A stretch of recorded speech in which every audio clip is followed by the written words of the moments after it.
hours from the capital, Tallahassee. It was a 90-minute drive from Daytona Beach to the east, and from the Gulf of Mexico to the west, and about 2 hours from Orlando, which was nothing until Mr. Disney decided to move there in the 70s. Gainesville's saving grace was the University of Florida, which for some reason chose to base itself there in 1905, bringing in thousands of people. Hogtown Creek was never the same. The climate was hot and swampy, the air thick with mosquitoes. In the winter, it was dispiritingly cold and wet. But it was the kind of place where homeowners never had to lock their doors. Crime was virtually non-existent.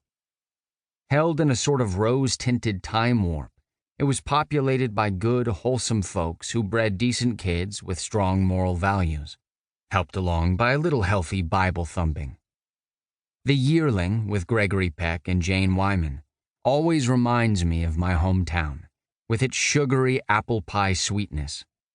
It came as no surprise that Marjorie Kinnan Rawlings, the author of The Yearling and other novels, grew up just outside Gainesville. My parents, Charles Nolan Felder and Doris Brigman, first met on a blind date in 1933, when they were in their 20s. They stepped out for 5 years, literally walking during their courting because there was no gasoline for Dad's old Chevrolet during the Depression.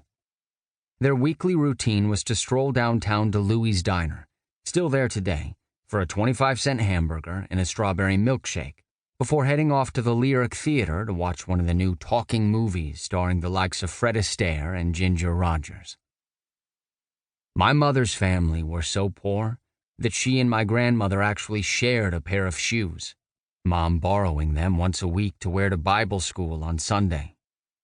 Such poverty often breeds ill health, and Grandma Caroline died of heart failure when Mom was just 9 years old, forcing her to drop out of school to care for her father, her older brother Buddy, and her 2-year-old sister Kate. Dad was of German origin. His ancestors settled in America after riding the trail to Hogtown Creek from North Carolina. They looked like something out of an old Western, bearded, with hats and rifles, and with coon dogs lying lazily at their feet. Dad was the eldest of 4 children abandoned by their mother after she became a chronic epileptic. He was raised by his devout father, who used discipline and the Bible to browbeat his children into submission. After several years of dating, my father decided on New Year's Day, 1938, to take Doris as his wife. They were in Daytona Beach, and to celebrate he bought a bottle of sparkling wine, a rare moment of frivolity. He was 28 years old, and she was 5 years his junior. With his 2 best friends, Jim Spell and Sam Dunn, and their girlfriends, they drove to the town of Trenton at 10 o'clock that night and woke up the justice of the peace. "We want to get married," they told the bleary-eyed magistrate. He kindly obliged. They spent their wedding night at the Central Hotel in Gainesville, before going back to their respective homes until they could find a place of their own.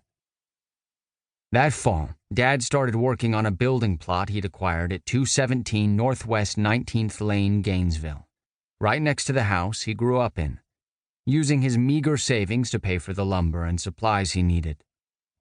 The house was built on concrete blocks with wood framing, designed to circulate cool air underneath and stop snakes and alligators from crawling in. Standing on the edge of a dirt road, surrounded by Florida scrub known as palm meadows, it was flanked at the back by a swampy lake with Spanish moss hanging from the trees. Grandpa Felder helped him with the construction, as did Mom, and so did Jim Spell, who lived next door. My parents moved into a white clapboard shell with a tin roof, identical to Grandpa's house.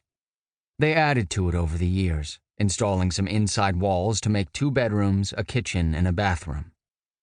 Dad was always so proud of the fact that he'd built his home with his own hands. For his entire life, he toiled as a mechanic at Copper's, a factory 4 blocks away at Northwest 23rd Avenue, which pressure-treated wood for telephone poles and the railroads.